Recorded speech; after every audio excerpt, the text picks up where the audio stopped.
विचार हो रहा है टर्न लेने का, बांस में जाना है? बैंबू में भैया ऐसा है हम लोगों का कि हाँ चलिए बिल्कुल हाँ हाँ प्रोफेशन अलग है हम लोगों का थोड़ा सा। हाँ, तो मेरा रेस्टोरेंट फील्ड है हाँ और ये भैया का एडवोकेसी एडवोकेट है। तो समय निकाल नहीं पाते हम लोग ज़्यादा। लॉकडाउन में घर पे बैठे हुए थे तो कुछ ऐसा प्लानिंग बना के यार ऐसा कुछ चीज़ की जाए जिससे एक साइड इनकम भी जनरेट हो और एक प्रकृति से प्रेम भी है कि यार अपने फार्म पे जाओ, थोड़ा देख के आओ, एक सुकून मिला। क्योंकि अभी भैया हमारा वर्किंग बहुत अलग है, 12-12 15-15 घंटे रेस्टोरेंट फील्ड ऐसी 365 दिन चलाते हैं हम लोग और रहता नहीं हम लोगों का। तो निष्कर्ष निकालने में हमने कई वीडियोस देखे, बहुत सारी चीज़ें देखी। तो फाइनल जो हुआ हमारा वो ऐसा लगा कि यार बैंबू में अपने को जाना चाहिए। फ्यूचर भी अच्छा है, सरकार भी इतना बढ़ावा दे रही है, प्रमोट कर रही है, आपकी वीडियोस भी देखे हैं, तो इससे ऐसा लग रहा है कि अपने को करना चाहिए, इसमें काम बहुत करना चाहिए। अच्छा फ्यूचर तो सोचा आपसे एक बार मिला जाए। आपको आप यूट्यूब लोग पे जो तो बहुत सर्च देखा है। कर रहे हैं, क्या डेटा निकला आप लोगों का? जैसे आप महाराष्ट्र भी गए या और भी कहीं गए होंगे, क्या निकला डेटा? बहुत सारी चीज़ें ऑलमोस्ट सभी जगह समझ में आई निकल के। वो ये आई कि बैम्बू उगाने से नुकसान तो कुछ है नहीं। हाँ सबसे बड़ी चीज़ प्रकृति को फ़ायदा बहुत है, कार्बन डाइऑक्साइड ज़्यादा लेता है, ऑक्सीजन ज़्यादा 30% मोर है 30% उसका। मोर है। पानी का जो रेट है, पानी भी बहुत कम कंज्यूम करता है, हर क्षेत्र में हो सकता है। पानी का तो इसका ऐसा है कि अगर आपके पास पानी है और व्यवस्थित ज़्यादा पानी दिया तो और ज़्यादा हमें ग्रो करेगा। उसके सूट मिलेंगे। और किसी फार्मर के पास पानी अगर कम है और किसी कारणवश वो अब बहुत सी जगह मई में पानी रहता नहीं है, तो अप्रैल तक पानी दिया और मई में नहीं है और वापस 15 जून के बाद मिल गया, तो सर्वाइव करने की कैपेसिटी अदर क्रॉप से इसमें 100 है। ये तो चेंज है उसमें। सबसे बड़ा इशू ये था कि हम लोग टाइम कोई भी दे नहीं सकते और दूसरी कोई सी भी फसल यदि हम लगाते टाइम हैं तो देना उनको पड़ेगा। प्रॉपर टाइम देना पड़ेगा। ये एकदम अब right हमारा बात। सबका प्रोफेशन ये दोनों भाई जो हैं इनका 15-15 घंटे का काम है रेस्टोरेंट का, सुबह से शाम तक रहना। मैं छुट्टी ले नहीं सकता, तारीखें चलती है वकालत में। भैया का म्यूज़िक का काम है तो इनका भी सब अल्टरनेट चलता रहता है कुछ ना कुछ। तो वो काम ऐसा करना था कि जिससे अपन अपना शौक भी पूरा हो जाए और एक इनकम भी रहे साथ में। इसमें आप ज़मीन जो रहती है वो कैसे सजेस्ट करेंगे भैया कि मतलब कैसी होना चाहिए? बाम्बू का खुद का ये कहना है, वो घास प्रजाति है। जैसे ये जो है ना, ये सिमिलर है बाम्बू के। इसको अपनी भाषा में द्रुप कहते हैं, निमाड़ी भाषा में। इसकी नोट इंटर नोट पेरी देखोगे ना, सेम बांस है। ये छोटा बांस है, वो बड़ा बांस है, तो इतना ही फर्क है। तो घास जहाँ हो जाएगी वहाँ बांस हो जाएगी। मतलब XYZ ज़मीन आपकी कोई सी भी हो, लेकिन रिक्वायरमेंट कैसी है? जैसे छोटा बच्चा अभी जन्मा है तो उसको एक 12 महीने के तीनों चारों ऋतुएं सर्कल एक उसको आपको सपोर्ट चाहिए। पानी प्रबंधन का सबसे मस्ट है। अगर आप अभी इधर फील्ड पे चलेंगे, साथ में गए थे क्या, तो पूरा पहाड़ है, पत्थर है। मतलब वहाँ मिट्टी ढूंढोगे तो मिलेगा नहीं। थोड़ा बहुत वो पत्थर की दरोजों में कोई मिट्टी है, वहाँ पर बांस लगाया और ड्रिप डाल दी, ख़त्म। वो पौधा हेल्दी है। मैंने एक बाइट डाली थी यूपी की, जहाँ पूरा रेत है। जैसे राजस्थान में रेत ही रेत है, मिट्टी नहीं है, तो डारे बना करके पानी दिया है, वहाँ पर बांस आ गया है। काली मिट्टी में बहुत सुपर प्रीमियम आएगा क्योंकि पानी पकड़ के रखा है, तो उसका राइजोम, समय, टाइमिंग आगे पीछे, उत्पादन का थोड़ा बहुत फ़र्क आ सकता है। दूसरी फसलें ऐसी है कि पत्थर में नहीं आएगी, मिट्टी में आएगी, काली में नहीं आएगी, पीली में आएगी। तो इसका ऐसा नहीं है, किसी भी ज़मीन में आ जाएगा। ज़मीन की तासीर के हिसाब से उत्पादन आएगा। अभी जो फील्ड आपकी आ ही नहीं रही है, जैसे राजस्थान में ऐसे बहुत सारे एरिया हैं जहाँ कुछ हो ही नहीं रहा है, न कुछ कर सकते हैं, वहाँ पर 100 बांस सक्सेस है। अभी यहाँ पीछे पहाड़ पर देखोगे तो जहाँ कोई फसल लगा नहीं सकते हैं, वहाँ पर ड्रिप लगा दी, बस ख़त्म, बांस हो गया। एक चीज़ है जो खार वाली ज़मीन बोलते हैं, जिसको बारिश होने के बाद वहाँ पैर धंस जाते हैं, बारिश चले जाए उसके बाद भी पानी नीचे नहीं जाता है, चप चप चप चप करता है वो। दलदल जैसा। हाँ, वो ज़्यादा सॉल्टी नमकीन ज़मीन रहती है, तो वहाँ पर भी चलेगा, लेकिन स्लो चलेगा। एक बार सेट हो गया तो उस ज़मीन में अगर हमें लगाना है तो पहले पहाड़ों की मुरुम डाल दो उसमें, थोड़े पत्थरों के कण जो मिट्टी में कन्वर्ट होने की कोशिश करेंगे, वो पत्थर। एक तो ब्लैक पत्थर हो गया, उसके बाद मुरुम किसको बोलेंगे, जो चिप्स हो जाती है, पहाड़ों की कतरन, जो आगे समय में मिट्टी बनेगी, वो उस मिट्टी में चपचप वाली ज़मीन में डाल दो तो आपका वहाँ पर भी बांस सक्सेस होगा। मतलब ज़मीन सेकेंडरी होगी, वाटर मैनेजमेंट आपका वाटर में फर्स्ट है। तकरीबन कितना पानी देना पड़ता होगा भैया इसको, मतलब डेली की हाँ, छोड़ के कैसे? पौधा आपने लगाया है ना, जैसे लगा सकते हैं साल भर, 12 महीने कभी भी लगा सकते हैं, 365 दिन बांस कभी भी लग जाएगा। पूरे भारत में किसी भी जगह पर लग जाएगा, पूर्व, पश्चिम, उत्तर, दक्षिण, जोन वाइज क्लाइमेट अलग अलग है, दूसरी फसलें नहीं हो पाएगी। लेकिन यह उत्तर भारत में भी सक्सेस है ठंडी में, दक्षिण भारत में ज़्यादा सक्सेस है जहाँ पर ह्यूमिडिटी है, पश्चिम में गुजरात में सक्सेस है 100, और पूर्व में आसाम में तो बांस ही बांस है। मतलब जगह कोई सी भी, ऋतु कोई सी भी। अभी पानी का प्रबंधन है, तो हमने प्लांटेशन किया, तो शुरुआत में आपको पानी अच्छा देना है। अगर नाली से दे रहे हैं या ड्रिप से दे रहे हैं, ड्रिप से दे रहे हैं तो 10 घंटे चला दो एक बार, 2 लीटर डिस्चार्ज है, 4 लीटर है तो 5 घंटे चला दो। छोटा सा प्लग आएगा नीचे का 10 इंच का, उसको थैली को प्लांटेशन कर दिया। अगर मिट्टी नहीं है तो फिर 1 बाय 1 का गड्ढा करके वहाँ पर कार्बन मिट्टी डाल करके फिर लगाओ। अगर पहाड़ी पत्थर है तो, और नॉर्मल हमारी खेती है जहाँ खेती कर रहे हैं, तो कोई गड्ढा करने की आवश्यकता नहीं है, 1 बाय 1 का प्लग करना है, वहाँ पर प्लांटेशन कर देना है। और शुरुआत के पहले दिन आपने ड्रिप इरिगेशन से पानी दिया या फ्लड से पानी दिया, नाली से, शुरुआत के 15 दिन, तीसरे दिन पानी देना है। उसके बाद में आपको 7वें दिन करना है। उसके बाद में फिर सॉइल जैसे पानी मांगेगी उसके हिसाब से देना है। लेकिन एक 12 महीने का सर्कल, पूरा 12 महीने आपको वाटर मैनेजमेंट करना ही है, ये समझ के प्लांटेशन करना है। मतलब डेली पानी देने की जरूरत ना, नहीं है डेली की उसको? ज़रूरत नहीं। और अगर दिया तो अच्छा है, कोई प्रॉब्लम नहीं है। मतलब ऐसा तो नहीं कि ज़्यादा पानी देने से ना, खराब हो इसको जाएगा? कोई दिक्कत नहीं। ये जहाँ पर बाढ़ आता है, ज़मीनें डूब जाती है, वहाँ पे भी जिंदा रहेगा। वहाँ पर नहीं चलता। वही बहुत ज़रूरी था, क्योंकि कोई ज़मीन ऐसी है कि उसमें पानी यदि कहीं से बह के आ रहा है, ज़मीन का पानी बाहर नहीं जाता, तो वहाँ कोई नुकसान तो नहीं। वहाँ पर कैसा है, आपका बारिश हुआ और बाढ़ आई और बाढ़ निकल गई, उसके बाद आपको प्लांटेशन करना है, ताकि आगे बाढ़ आएगी नहीं। बाढ़ निकल गई उसके बाद में, और जब अगले साल बाढ़ आएगी, अगर आपकी अक्टूबर में बाढ़ आ रही है, ठीक है, तो मतलब अगस्त में आ रही है बाढ़, तो आपको सितंबर को प्लांटेशन करना है, ताकि वापस जब अगस्त आएगा तो पौधे की हाइट हेल्थ आ जाएगी, फिर वो बाढ़ से लड़ने के लिए सक्षम रहेगा।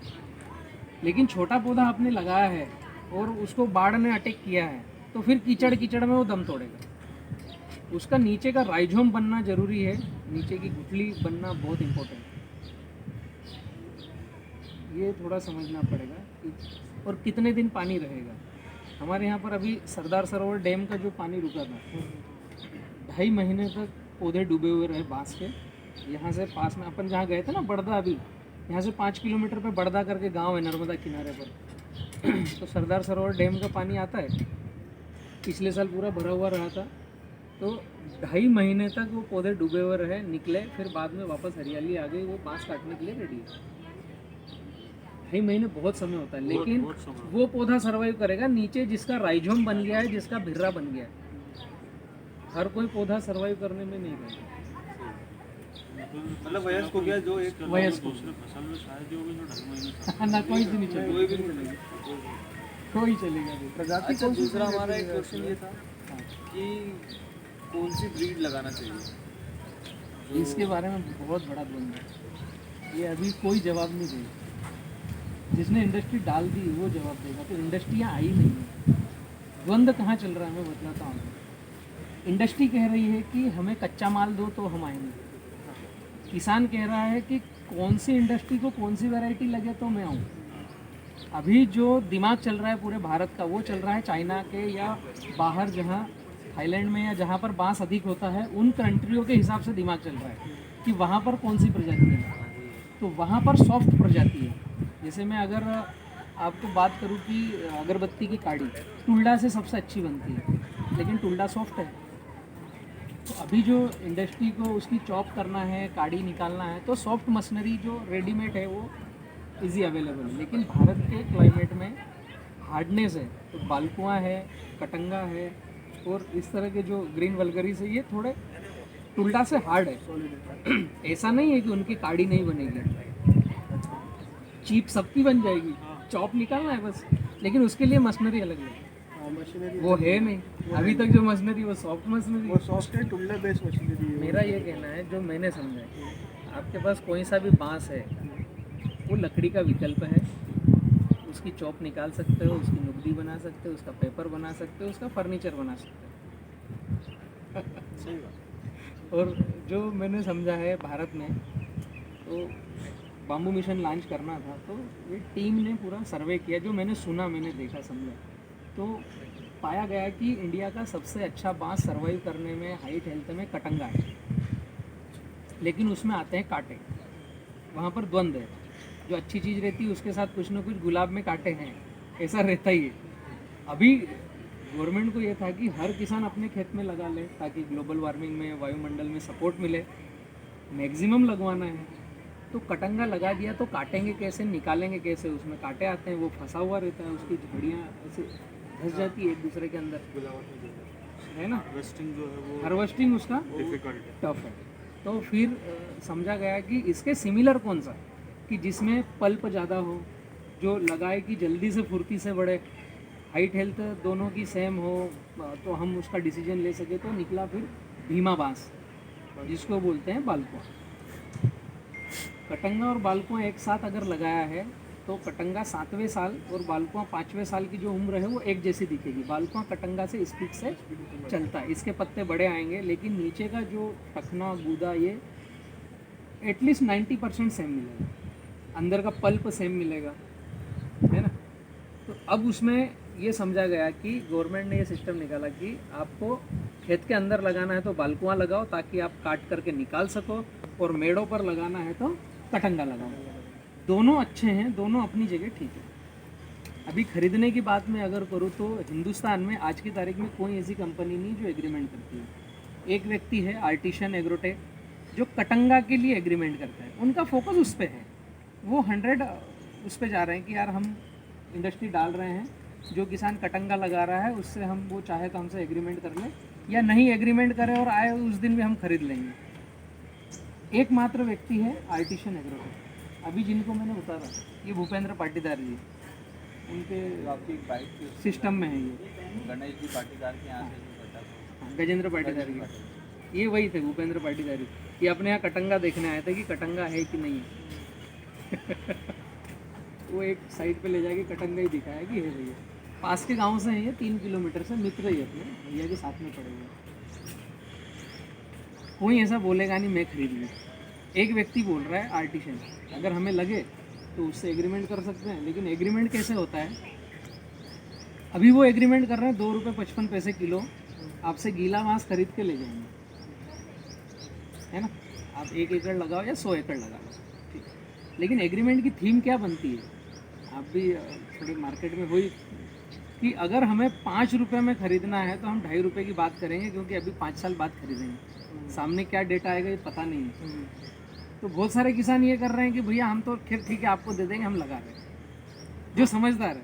और जिनको डर है वो उनसे एग्रीमेंट कर रहे हैं। एग्रीमेंट में उस दिन रेट क्या रहेगा, किसान भी बदल जाएगा और वो भी गड़बड़ हो जाएगी। एग्रीमेंट आज ही ले लो, लगा के रखो, बाद में भी कर सकते हैं। मैं ये कह रहा हूँ, आप जैसे जो व्यक्ति है ना, यंग, अपने जैसी जो टीम है, खुद रिसर्च करो कितनी चीज़ें बन रही है, अपन कितने एकड़ में लगा रहे हैं, और बांस में छोटी से छोटी यूनिट 50,000 में लग जाती है, और फिर आपके पास जितने पैसे हैं उतने बड़े की भी यूनिट है। सर एक क्वेश्चन कहीं नहीं बिका तो खुद कर लो। खुद ही प्रोडक्शन कर लो, exactly। एक क्वेश्चन और था मेरा कि यदि अपन जैसे आज की तारीख में बात करें, भविष्य में इंडस्ट्रीज आनी है, गवर्नमेंट फोकस कर रही है, बाम्बू मिशन चल रहा है, वो सब चीज़ें ठीक है। आज की तारीख में यदि फोकस करें और आज की तारीख में यदि हम फुलडा लगाते हैं या भीमा माछ लगाते हैं, तो उसको एक्सपोर्ट करने का कोई है अपने पास ऑप्शन? नहीं, एक्सपोर्ट के लिए क्या चीज़ें चाहिए अपने पास? मेरे पास ऑप्शन नहीं है, लेकिन मैं इस तरफ बढ़ रहा हूँ।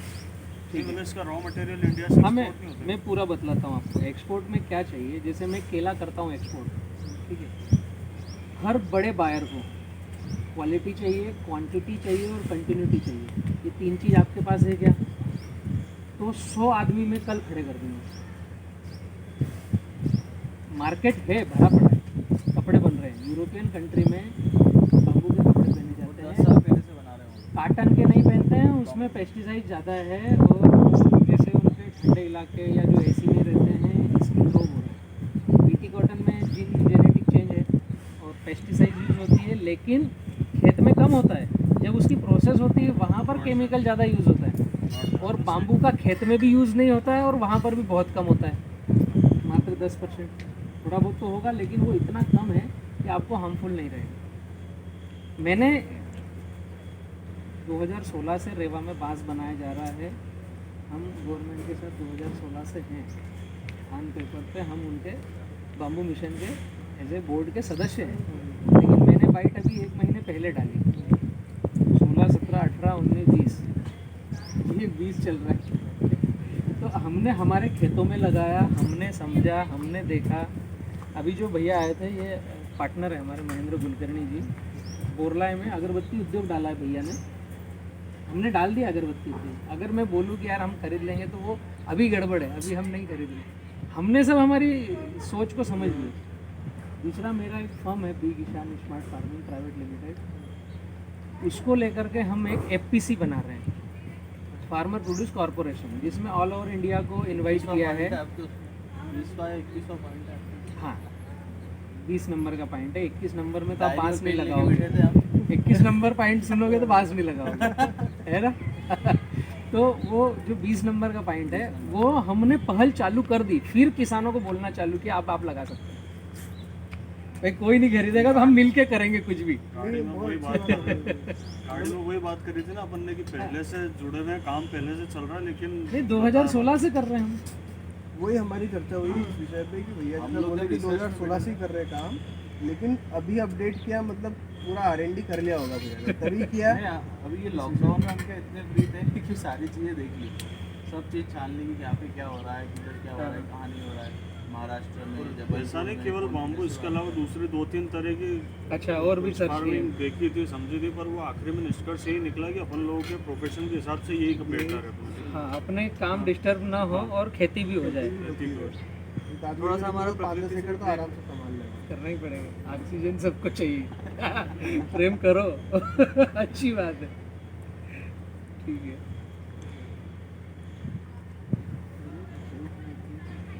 अभी सब सोच रहे हैं आगे बूम होगा, ये बराबर है। इसके लिए आपके यहाँ से, आपकी टीम से कोई व्यक्ति जाके एक बार हमारी ज़मीन जो है वो भी विजिट करेंगे, कर सकते हैं क्या? ये अभी समझ लो सितंबर तक हम बहुत बुरे तरीके से पैक हैं, क्योंकि बाम्बू मेरा सेकेंडरी प्रोग्राम है। मेरा फर्स्ट है केला, और केला पूरे भारत में जा रहा है, ऑल ओवर इंडिया में। और ये जो जून, जुलाई, अगस्त, ये 3 महीने जो है ना, केले की प्लांटेशन का एकदम पीक पीरियड है। गणेश भाई जो है वो यहाँ पर बैठा नहीं, वो कहीं फ़ोन पे बातें कर रहा है। ऐसे 5 आदमी हैं जो केवल फ़ोन पे बातें कर रहे हैं कि गाड़ी कहाँ पहुँची, डिस्पैच हुआ। हमारा जो कस्टमर केयर ऑफिस है उसमें 8 व्यक्ति हैं जो किसानों को सलाह दे रहे हैं। तो ये जो जून, जुलाई, अगस्त तक है, आप तो इसका वीडियो बना के भेज दीजिए मुझे, वहाँ पर जो आपको दिखाना हो, जो पूछना हो। अभी भैया इंदौर हालांकि बहुत दूर नहीं हाँ, है, नहीं। आपकी साइड है कहाँ पर है? हमने 2-3 आपको बिल्कुल स्थिति क्लियर करते हैं, हमने 3-4 जगह देख के रखी है, और निमाड़ क्षेत्र में ही देख के रखी है। अच्छा, अब पेंट करेंगे। हाँ, और वो हम रुके ही इसलिए हैं, हमने सब कुछ देख लिया है, स्टडी भी कर ली है, ज़मीनें भी देख ली है। मतलब वो अगर हम खरीदना भी इसी उद्देश्य से है कि बांस कि लगाना। बांस लगाना है, उद्देश्य भी यही है। यहाँ से बढ़ेंगे अब, यहाँ से बढ़ेंगे, ये मतलब भी बहुत ठीक है। ग्रेजुअली, बहुत स्टेप बाय स्टेप ही जा रहे हैं। ऐसा कुछ नहीं कि बहुत सारी जमीन पड़ी है। उल्टा सोचना, उल्टा इंडस्ट्री कहाँ लगेगी, उससे बम्बू कौन सा लगाना, ये पूरा बस, तो ऐसा सोच रहे हैं। वो पूरा माइंड में है। तो हमने कितने 3-4 एकड़ जगह- का प्लान कर रहे हैं? अगर जिस तरीके से भी अपने यहाँ पे देख रहा हूँ मैं कि सामने पहाड़ है, उधर ज़मीन है, उसमें भी आप इतना अच्छा वर्किंग कर रहे हो, तो हम लोग भी ऐसी जगह पे भी लेंगे तो थोड़ा स्पेस ज़्यादा मिलेगा काम करने को। ये हमारा सोचना है। तो 15-20 एकड़ है हमारा सोचना कि दोनों मिलकर 15-20 अगर एकड़ इसी में काम जगह तो करें। और अच्छी चीज़ मिल जाएगी, अगर अपने को अगर ऐसा हो जिस जगह पे भी पर्टिकुलर हम लोग बैठे हैं, जो 2-3 जगह देखी हो दोनों तीनों ऐसी भी है, फिर भी छोटी इससे भी बड़ी पहाड़ी है और अच्छा है, इसमें आपको positive मिट्टी है। और सरफेस दिख रही, लेकिन वहाँ इतने पेड़ हैं कि कोई सरफेस नहीं हाँ, दिखेगी उस ये पहाड़ी तो पे, चट्टान इतने चट्टान दिख पेड़। रही है, चट्टान पत्थर पथरीला है पूरा, लेकिन पूरा उसमें पेड़ लगा है, सड़क बड़े बड़े पेड़ उसके लगे बाद पहाड़ी छोड़ के एक खेत छोड़ के 2 खेत छोड़ के ऐसी जमीन है। मतलब इतना स्पेस ही मान लो आप। और वो भी ऐसा है कि लगभग फाइनल जैसा है कि जैसे कि लग जाता है कि आप हाँ बोल देते कि हाँ इस ज़मीन में हो सकता है, तो उसको डन करने में भी टाइम नहीं है। जो जमीन लेना अपने को बम्बू फार्मिंग के और लिए, अपने साथ वो नहीं है कि पैतृक संपत्ति यहाँ पे रखी है या main मुद्दा जमीन आने का पड़ी यही हुई है वहाँ जो पर मैं आपको अभी साइट दिखा देता हूँ जहाँ हमने लगाया है, तो उसको देखकर आप समझ जाओगे कि आपकी ज़मीन में है। यहाँ पे मेन मुद्दा जो हमारा आने का है, बहुत सारी चीज़ें आपने बताई, उसके यूट्यूब के थ्रू भी पता चल जाती है, आदमी समझ जाता है स्टडी करता है, लेकिन मुद्दा ये है कि ज़मीन कैसी लेना है, वो हमारा सोचना एक हद तक सही, लेकिन जब बाम्बू में आप एक चीज़ तक करो बोलेंगे आप, तो और कॉन्फिडेंट हो जाएंगे बाम्बू हम में कि एक नहीं चीज़ यार। करो आप, पानी उस ज़मीन में साल भर वाला रखो, हाँ, बस फिर ये पहाड़ पे भी हो जाएगा, इन पत्थरों में भी हो जाएगा। पानी साल भर वाला रखो, और जो मैंने बताया कि उसमें अगर बारिश हुई तो कीचड़ जैसा वो पच न रहे, ये क्षेत्रीय निमाड़ी भाषा में चिबाना बोलते हैं उसको, तो वो अगर होगा तो आपको मुरुम डालना है। उसके अलावा मतलब मुरुम बोले तो पीली मिट्टी या फिर इसका मुरुम ये पहाड़ की ये पहाड़ कतरन, की कतरन हाँ, डालना। बस वही जो वो वहाँ निकल रही थी। हाँ, बस वो पहाड़ से जो निकाल करके जो रोड बनाने में इसमें डाल देते हैं ना, भैया जो इसमें कच्चे ऐसा रोड तो नहीं कि काली मिट्टी और पीली मिट्टी लाल मिट्टी में फ़र्क आता है? फर्क आता है, लेकिन इसका जो स्ट्रक्चर है ना, ये तीनों में सर्वाइव करता है। इसको मॉइस्चर चाहिए नीचे तो बहुत भगेगा, नहीं है तो नॉर्मल चलेगा। हम काली मिट्टी में करेंगे तो उसमें पानी पकड़ने की कैपेसिटी है, उसमें रिजल्ट आपको थोड़ा पिकअप ज़्यादा मिलेगा। अब आपने पीली मिट्टी में लगाया तो उसमें पानी अंदर जाता है, पकड़ने की कैपेसिटी कम है, तो आपको ड्रिप उसमें कंटिन्यू चलाना पड़ेगी, मॉइस्चर देना पड़ेगा, तो वो इसके सिमिलर आ जाएगा। अभी लाल मिट्टी जो है वो दोनों के बीच का रेशो है, अगर उसमें पत्थर है तो पानी चले जाएगा, और पत्थर नहीं है तो पानी पकड़ के रखेगी। पानी चाहिए इसको तो आपका रिजल्ट डबल, पानी कम है तो रिजल्ट मिलेगा। क्वालिटी पे कोई फर्क नहीं पड़ता, सिर्फ टाइम जो वो लेता है टेन्योर, उसमें फ़र्क आएगा कि इतने टाइम में तैयार होगा, इतने टाइम में तैयार, क्वालिटी सेम रहेगी। क्वालिटी फुल मैच्योरिटी पे कितने साल में आ जाती है? ये अगर राइजोम वाला हम लगा रहे हैं, जैसे टिश्यू कल्चर से निकला तो 90 दिन की इसकी हार्डनिंग का पीरियड है, उसके बाद आप लगा सकते हो। लेकिन उसमें राइजोम बनना चालू हुआ, बना नहीं। 1 से 1.5 साल वाला अगर प्लांट है तो उसका राइजोम बन गया, वो 4 साल में आपकी हार्वेस्टिंग दे देगा, जो 1.5 साल वाला प्लांट है। और अगर राइजोम नहीं बना है तो वो फिर 5 साल ले लेगा। यार राइजोम और टिश्यू कल्चर इसका एग्जैक्टली नहीं, डिफरेंस मतलब क्या है वो? टिश्यू कल्चर मतलब बोतल के अंदर पौधा, टेस्ट ट्यूब बेबी आपने देखा होगा, हाँ वो देखा है ना। बोतल के अंदर क्लम्प रखा है, वो क्लोनिंग दे रहा है और उसकी मल्टी होकर के आ रही है और पौधा बन रहा है। ठीक है। लेकिन जब वो बाहर निकला तो प्राइमरी हार्डनिंग आपने जो ये सेट में देखा होगा, छोटा पौधा लगाया जाता है प्राइमरी हार्डनिंग। जब वो सेकेंडरी बनता है, बड़ी थैली में जाएगा, तो उस समय नीचे उसके शुरुआत में गेहूं के दाने जैसा, फिर मक्का के दाने जैसा, फिर उससे बड़ा, फिर नींबू जैसा नीचे उसका टखना डेवलप होता है। हर नए शूट में उसकी मोटाई आएगी नीचे से, उसको बोलते हैं राइजोम।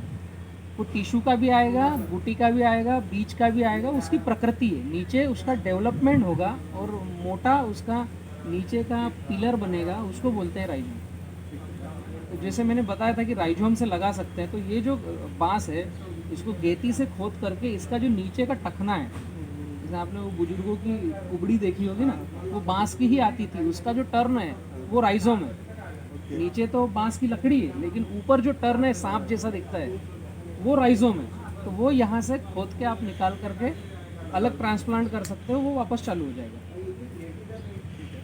टिश्यू कल्चर में क्यों गवर्नमेंट ने बोला कि कितने राइजोम निकालोगे, पूरे देश में लगाना है। टिश्यू कल्चर टेक्नोलॉजी एकमात्र ऐसी है जो मल्टी ज़्यादा हो सकता है। अभी 10 करोड़ पौधे चाहिए तो यहाँ बन सकते हैं। राइजोम कितने पौधों से निकालोगे, उससे भी हो जाएगा। दूसरा, इसमें अगर कोई जेनेटिक बीमारी है, जैसे पैतृक गुणधर्म है, तो वो आपके राइजोम में गया, या आपने पेरी काट करके उसको लगाई तो उसमें गया। और टिश्यू कल्चर में कोई इसकी बीमारी नहीं जाएगी, मदर कैरेक्टर जाएगा कि ये बालकुआं है तो बालकुआं बना। लेकिन पुराना पैतृक अगर कुछ है, लाल सड़न है या कुछ फंगल विल्टिंग है, तो वो नई जनरेशन में नहीं जाएगा, वो ABCD से तैयार हुआ है। ये बेसिक फ़र्क है, बाकी तो दोनों लगा सकते हो, दोनों चल सकते जो 1.5 साल का पौधा है ये ऑलरेडी इसका राइजोम हैं। निकाल राइजोम चुका है। बन चुका है नीचे। मतलब एक राइजोम ही हो गया। मतलब वो जो एक मिसकंसेप्शन वो वाला था ना, वो फ्लावरिंग वाला जो आया था, वो वैसी वाली प्रॉब्लम कोई सी भी हो, फंगल की हो, खराब होने की हो, वो उसमें लगा के निकालने में आएगी, लेकिन इसमें नहीं आएगी। फ्लावरिंग एक दूसरा Flowering अलग है चीज़ भैया है। कॉन्सेप्ट, आपने जो बात निकाली, फ्लावरिंग एक चीज़ अलग है, वो उम्र से आएगी। आपने टिश्यू का लिया हो या गठान का लिया हो या राइजोम का लिया है, उसका लगाते हैं नॉट्स, तो वो उससे भी एज आएगी। उसकी काउंट तो होगी ना। एज काउंट होगी, वही बता रहे एज सबसे काउंट होगी। अब मैं आपको बताता हूँ, कटंगा जो है उसका बीज मार्केट में भरमार है, ढेरों बीज है, ठीक है। तो बीज वाला ABCD से चालू हो गया। अब जो बीज का लगा है वो आपका, उसकी जो उम्र है 60 साल 70 साल वो लेगा, उतनी कोई डाउट नहीं है। लेकिन आपने राइजोम निकाला, टिश्यू का लिया या पेरी का लिया, ये कहाँ से आया है, इसकी उम्र कितनी है, वो जानकारी। वो उसमें काउंट होगी। आपने आज 10 दिन का लिया है और पुराना ये 30 साल का है, तो 30 साल 10 दिन का हो गया, ओके, काउंट होगा। काउंट हो जाएगा। अभी बालकुआ में ऐसा द्वंद है कि बालकुआ का बीज ही नहीं है, अभी तक मिला नहीं, देखा नहीं, ठीक है। अगर आपने बालकुआ लगाया और आपके यहाँ सीड आ गया तो आपके लिए चांदी है, क्योंकि वहाँ से ABCD चालू होगी। जितनी टिश्यू कल्चर कंपनी आपसे खरीद लेगी या आप खुद बेचोगे तो महंगा दोगे। आप गवर्नमेंट को रिसर्च डेवलपमेंट में दे सकते हो, क्योंकि उसकी पहले दिन की ABCD से चालू है वो। ये द्वंद है। नहीं आया तो आप फसल काट रहे हो, आ गया तो पैसे कमा लोगे, दोनों अच्छा है। और उसी से फिर आप डेवलप करके वापस ABCD हो जाएगी। और बाम्बू में जैसे नीम या बरगद या पीपल जैसी जो जड़ें अंदर जाती है, ऐसा कॉन्सेप्ट नहीं है। 1 फीट का उसका स्ट्रक्चर है, नहीं समझ में आ रहा है, पास गलत लगा दिया, JCB बुलाओ, शाम तक ख़त्म कर देगा वो, उठा के बाहर कर देगा। मतलब वो स्प्रेड नहीं होती है, ज़्यादा फैलता है, गहरा नहीं जाता गहरा है। नहीं जाता। फैलता कितना, कहाँ तक फैलता। वो तो फिर उम्र के हिसाब से कि हर राइजोम 6 इंच पे आ रहा है, तो कितने साल हुए, एक 50 फीट का बांस देगा तो फैलेगा, तो मजबूत तो बनेगा नीचे से, तभी तो उतना ऊपर- ज़्यादा नहीं, वो एक लिमिटेड दायरे में अच्छा। जैसे अपन शौकिया तौर पर घर की बाउंड्री में लगाना चाहते हैं, लगा सकता है, धिर्रा उसका बन जाएगा ऐसा। तो वो ऐसा तो नहीं पिलर को, नींव को, इन चीज़ों को नुकसान करेगा। इसकी जड़ें आती है बालों के जैसे, गुच्छा जड़ आती है। मतलब इसका सफाई बहुत आसान है। मार्केट में भ्रांति है कि बांस लगा दिया तो सफाई नहीं होगी। मतलब उसका क्वेश्चन सिर्फ इसलिए नहीं वाला कि ऐसा तो नहीं कि पिलर या नीचे बीम नहीं कॉलम नहीं उसको नहीं, नुकसान पेड़ जैसे फाड़ता नहीं है ये, straight हाँ, फाड़ेगा फाड़ेगा नहीं, इसको हार्ड चीज़ आ गई वहीं रुक जाएगा। कड़क आ गया ना सामने, इसकी रूट रुक जाएगी बस। ये फिर साइड में से आड़ा तड़ा होकर निकल हाँ, जाएगा। वो किधर भी जाए उसको पुश करके नहीं आगे फाड़ेगा जाएगा। नहीं उस चीज़ को। वे फ्लावरिंग का मतलब सही बोलते हैं कि जैसे 50 साल में फ्लावरिंग आना है, तो उसमें फ्लावरिंग आएगी तो ये सब फिनिश होते हैं, खत्म होते हैं। उसके बैच के सब एक साथ चले जाएंगे। वो इंदौर में है कि उज्जैन में है कि अमेरिका में, उस बैच का जहाँ भी है। वो चले जाएगा। जैसे उदाहरण के लिए ये ग्लास में जितने बीज हमने तैयार किए हैं, 100 बीज में से 20 गए इंदौर और 300 गए अमेरिका, और बाकी के मतलब ऐसे अलग अलग 30 बीज वहाँ चले गए, गए। 50 वहाँ गए। तो फ्लावरिंग आई तो सब में उस बैच में एक साथ आएगी और सब रुक जाएंगे। मतलब ये फैक्ट है, ये फैक्ट है। वो हम लोग को यही लग रहा था कि शायद ये गलत है, ऐसा नहीं, हकीकत नहीं। संभव नहीं, हमको वही लग रहा था। अब इसमें 2 चीज़ें, फ्लावरिंग आप पूछ रहे हो वो गड़बड़ है। फ्लावर आने में दिक्कत नहीं है, बीज आने पे दिक्कत है। फ्लावर आना एक अलग है। अपने यहाँ का जो क्लाइमेट है या राजस्थान का जो क्लाइमेट है, उस क्लाइमेट में हीट बहुत ज़्यादा है, ठीक है, बहुत ज़्यादा गर्मी है, उससे जेनेटिक कैरेक्टर डिस्टर्ब होता है। तो जिस भी पौधे को, अब प्रकृति में सिस्टम है, जिस भी पौधे को स्ट्रेस दिया, ज़्यादा तान दे दी, पानी नहीं दिया, स्ट्रेस दिया, नीचे राइजों में वो चलने के लिए तैयार है, लेकिन जैसे ही बारिश आएगी तो वो अपनी पूरी स्पीड से भगेगा। तो भगेगा तो फ्लावर देगा, उससे नहीं मरेगा। क्या उसकी उम्र हो गई, उस फ्लावर में बीज धारण हुआ है, क्या बीज धारण हुआ है मतलब उम्र हो गई, अब ये सूख जाएगा, मर जाएगा, फ्लावर से नहीं मरेगा। और बालकुआ में बीज अभी तक आया नहीं है, अभी तक आया नहीं, तो बीज आ गया इसमें तो तो वो रुक गया। रुक गया। हाँ, पर तो अपने बीज को आप वो कलेक्शन करो। कमाएंगे ना सुनो, आपने उदाहरण के लिए 50 एकड़ बालकुआ लगा दिया, ठीक है, मैं मानता हूँ कि 4थे साल उसमें बीज आ गया। अभी किसी को पता नहीं उसकी उम्र क्या है। ठीक है। हमने बहुत सारे साइंटिफिक डेटा लिए हैं, गवर्नमेंट से क्लोनिंग ली है, उनके पास ट्रेस रिकॉर्ड है। जब बोल ही रहे हैं कि बीज ही नहीं आया तो ट्रेस रिकॉर्ड कहाँ तक काम करेगा, हाँ, कहाँ तक करेगा, है ना। सही बात। वो भी एक हमने कि सही जगह से लिया है। आप भी सोच रहे हो कि हम भैया से ले रहे हैं तो एथेंटिक जगह से लिया है, जिसके बाद ट्रेस रिकॉर्ड है, तो एक लिमिट तक ट्रेस रिकॉर्ड, इसके बाद कहाँ से आया था, वो नहीं है। अभी 4 साल के बाद आपके यहाँ बीज आ गया, फ्लावर भी आया और बीज भी आ गया और प्लांट रुक गया, तो नई रेसिपी क्या होगी? 4 साल में जो भिर्रा बना उसने तो उसका काम कर दिया ना, वो पूरा पैसा दे के जाएगा। और बीज से अब आप कंठस्थ हो गए हो और आप ऑल इंडिया में एकमात्र ऐसे आदमी जिसके पास बालुआ का बीज है। अब बोलो क्या रेट चाहिए बीज का? दूसरा, उससे क्लोनिंग होगी और फिर हमारी खेती वापस लगा लो। तो अब हम श्योर हो गए कि अब आज के बाद तो हम 120 साल या जो उसकी उम्र है वो रहेगी। टुंडा में भी सेम ऐसा, इसका पता है कि कुछ क्यों आया था? हर बांस में ऐसा ही है। इंडिया में कटंगा का बीज है, बाकी का बीज नहीं है, मिलता नहीं है, अरेंज करना पड़ता है। कहीं कहीं अपवाद स्वरूप कहीं होगा। बीज को लेकर बहुत एरर है। बीज से उसको इतना बड़ा करने में कटने ज़्यादा आती होगी। 2 साल में बीज से डायरेक्ट ज़मीन में भी बीज लगा। डायरेक्ट नहीं होगा, आपको नर्सरी करना, क्योंकि उसका जर्मिनेशन, किसी का तो प्रोसेस 10 दिन है, किसी का 90 दिन जर्मिनेशन ही प्रोसेस है। वो उसका छिलका कितना स्ट्रॉन्ग है, वो कैसा चावल के जैसे आएगा, चावल का जो छिलकी है वैसा बीज आएगा इसका। वो डिपेंड करता है क्लाइमेट और वो उसकी छिलके की मैच्योरिटी, आपने बीज कब निकाल लिया उससे। मतलब जैसे गेहूं की बाली, गेहूं सेम बांस की प्रजाति भैया, गेहूं बड़ा ट्रिलिंग दी, सेम नोट इंटरनोट है। गेहूं की बाली आई तो नहीं मरा वो, गेहूं में दाना चढ़ा, दाना परिपक्व हुआ तो गेहूं आप फिर कितना ही पानी दे दो सूख जाएगा। गेहूं और बांस सेम है, कोई फर्क नहीं, एक ही प्रजाति के दोनों पौधे हैं। ऐसा ही बांस में, तो आपका बांस में बीज आया, तो बीज आया तो वो परिपक्व हुआ, और कौन सी अवस्था में आपने लिया? अगर बचपने में ले लिया तो वो जर्मिनेशन में समय लगेगा।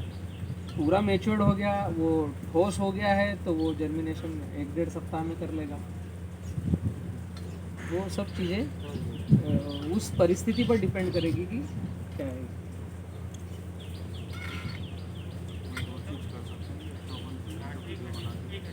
हाँ वो भेज दो, वीडियो बनाएंगे। ज़्यादा फायदा जिसमें अगर फाइनेंशियल टर्म पे बात की जाए भैया, तो बालकुआ या टुंडा? इनकम के हिसाब बालकुआ, उसका कारण है टुंडा नीचे से ऊपर तक सिमिलर रहेगा, ठीक है। इसमें पल्प कम है, अंदर होल ज़्यादा है, होल ज़्यादा है, पोल कम है, होल ज़्यादा है, तो इसका वजन कम आएगा। अगर रेट से बेचना चाहे तो टुंडा सस्ता ही बिकेगा, सस्ता बिकेगा। दूसरा, स्ट्रॉन्गनेस में हमारा कोई इंडस्ट्री नहीं आया, कहीं नहीं लग रहा है, और हमने केवल जो कंस्ट्रक्शन कर रहे हैं इनको बल्ली के काम में दिया, या जो तार बांस में टमाटर खीरा ककड़ी कर रहे हैं इनको हमने बेचा, तो नग से बिकेगा, साइज से बिकेगा। तो वो क्या देखेंगे, स्ट्रॉन्ग बांस कौन सा है, ये स्ट्रॉन्ग नहीं है, इसमें थिकनेस कम है, सिर्फ उसमें बिस्किट इंडस्ट्री में काम में आ सकता है, या फिर दूसरा और इसलिए कि इसकी चिप्स आसानी से होती है, ये स्मूथ है। इंटरनॉट बड़ी है इसकी, तो इंटरनॉट बड़ी है, 18 इंची 20 इंची की है, तो एक में से आप 2-2 स्टिक निकाल सकते हैं वो है। इसलिए टुंडा, अगर स्पेसिफिक आपका एक विजन ये है कि मेरे को स्टिक इंडस्ट्री में देना है, हाँ, या फिर मेरे पास वो मैन्युफैक्चरिंग यूनिट है, तो उसी को मैं टुंडा मैन्युफैक्चर करूँ, तो मेरे लिए फायदे का तो उसी को अदरवाइज बालकुआ आपका एकड़ीज अगर टनेज में देखोगे कि 7 साल बाद 1 एकड़ में किसका कितना टन आ रहा है, सरल भाषा में, कि वायुमंडल से धूप किसने ज़्यादा सोखी और आउटपुट किसने, पल्प किसने ज़्यादा दिया। अल्टीमेट पैसा तो वही देना है, हमको वेट ही देना है। या हमने इंडस्ट्री डाली तो उसका पल्प किसका निकल रहा है, वो बालकुआ निकल के आएगा। 70-80 टन आएगा अगर आपकी पर डे पानी दे रहे हो आप, ड्रिप इरीगेशन का चौथे दिन दे रहे हो, ड्रिप से पानी दे रहे हो 365 दिन, तो बालकुआ 70-80 टन आएगा 1 एकड़ में, और ये 40 से 45 टन आएगा 1 एकड़ में, आधा ही इतना फर्क आएगा। और अगर भैया इसको अगर पर पीस के, जैसे किलो में तो स्वाभाविक बात है बालकुआ ऊंचा बिकेगा, अगर पर पीस बेचा जाए पर पीस में अभी आप समझो कि एरर है, कोई इंडस्ट्री नहीं है, हमें नग से बेचना है, ठीक है। तो नग की आज की जो थीम है, रेसिपी, वो क्या है, हमने, अगर आपने देखा होगा, ये जो साइड की इंडस्ट्री, ये नेट हाउस है, ये बांस की है, उसके इधर की जीआई की है, ये बांस की है।